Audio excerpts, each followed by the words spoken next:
When I look at Africa, many questions come to mind. Many times I ask myself, what would happen if Mwalimu were to rise up and see what is happening? Many times I ask myself, what would happen if Kwame Nkrumah and Patrice Emery Lumumba were to rise up and see what is happening? Because what they would be confronted with is an Africa where the Democratic Republic of Congo is unsettled. There is a war going on there, but it is not on the front pages of our newspapers because we don't even control our newspapers and the media. As I speak to you, the Central African Republic is at war, but we talk of it only mutedly.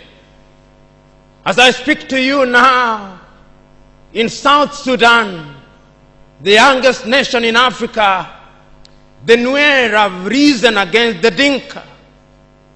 As I speak to you now, Eritrea is unsettled.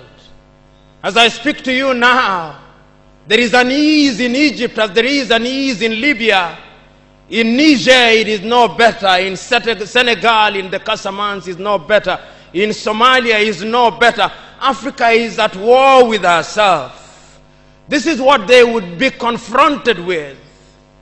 They would be confronted with an Africa which statisticians and romantic economists say is growing, but which in truth is stagnated. That is the Africa that they would be confronted with. They would be confronted with an African which, as Professor Mlama intimated in our presentation here, is an African which is suffering from schizophrenia. He does not know herself.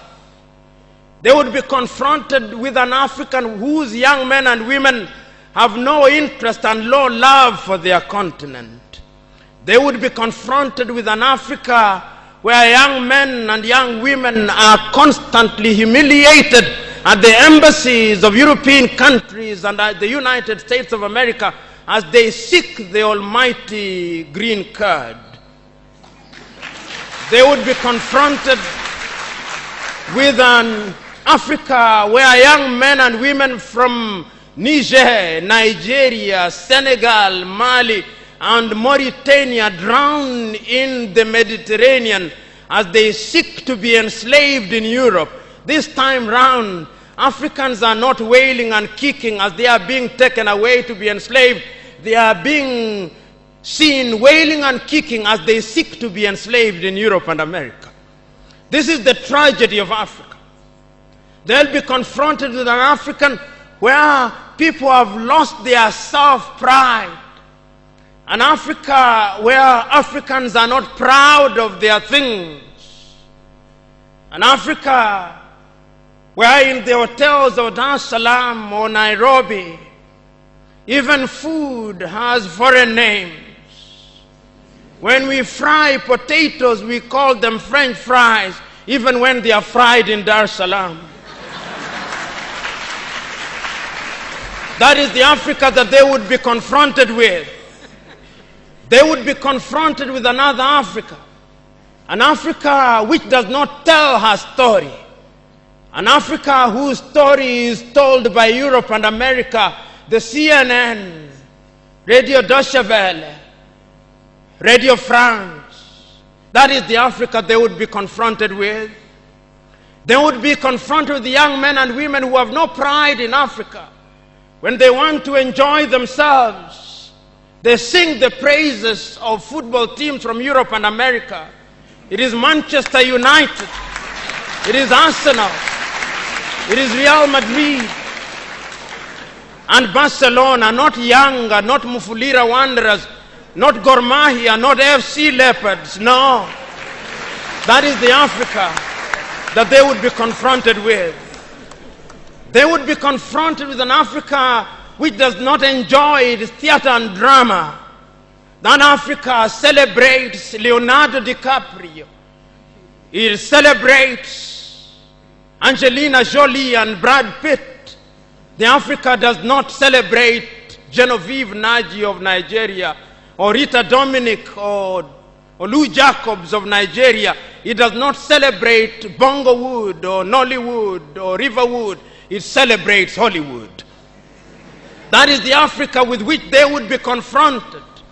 They would be confronted with African women whose greatest source of joy is cheap grade B Mexican soap opera, La Patrona, La Mujer de mi Vida, The Rich Also Cry. Why must we remind ourselves of these realities? Because throughout the ages, the battle has always been the battle of the mind. And if your mind is conquered, then you are going nowhere. And that is why in the ages of enlightenment in Europe, the great René Descartes said, cogito ergo sum, I think, therefore I am. And therefore, if Africans are to begin to make a contribution in their affairs, Africans must begin to think. But the question is, are we thinking? We have universities in their numbers. Tanzania has universities including Dar es Salaam. Nairobi has universities, as indeed Kampala, as indeed South Africa, Johannesburg. We have all these universities. We have engineers. But our roads are not being made by Tanzanian civil engineers. It is the Chinese who are present in this assembly who are making our roads.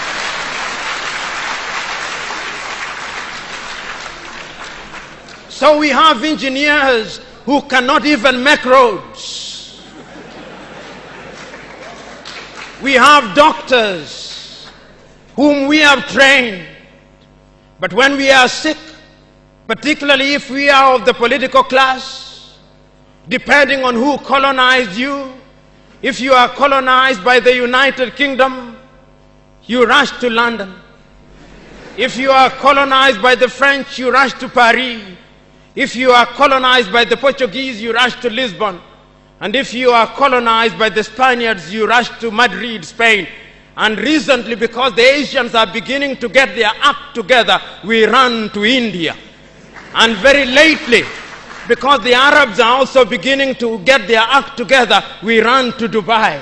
Notwithstanding that we have the Kenyatta hostels of this country, the Muhimbilis of Tanzania, the Chris Hani Baragwanaths of South Africa, and the Mama Yemos of Kinshasa in Zaire or the Democratic Republic of Congo, but we have no faith in our doctors. In the area of education, we also don't have faith. Our political class introduced something that they call free education, but it's free indeed, free of knowledge.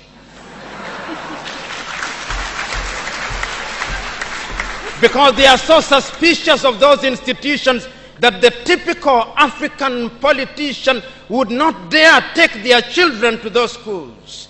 Their children will be educated in the British system, in the American system, so that when they graduate, they go to the United Kingdom, to the United States. Not that there is anything wrong with those institutions, but the agenda is wrong because our leaders long lost the script and ought to be described for who they are, our misleaders. But we are co-authors of our own misfortune. Whenever we are given an opportunity to elect our leaders, we are given a blank check. And if you permit me a little latitude, and if you give me a blank check, and you allow me to analogize, and you say that I'm given the blank check to buy a Mercedes-Benz, what we do is that when we are called upon, having been so empowered, we buy what one calls a tuk-tuk from India and expect it to behave like a Mercedes-Benz. How does that happen? Because what we do is to elect thieves. We elect hyenas to take care of goats, and when the goats are consumed, we wonder why.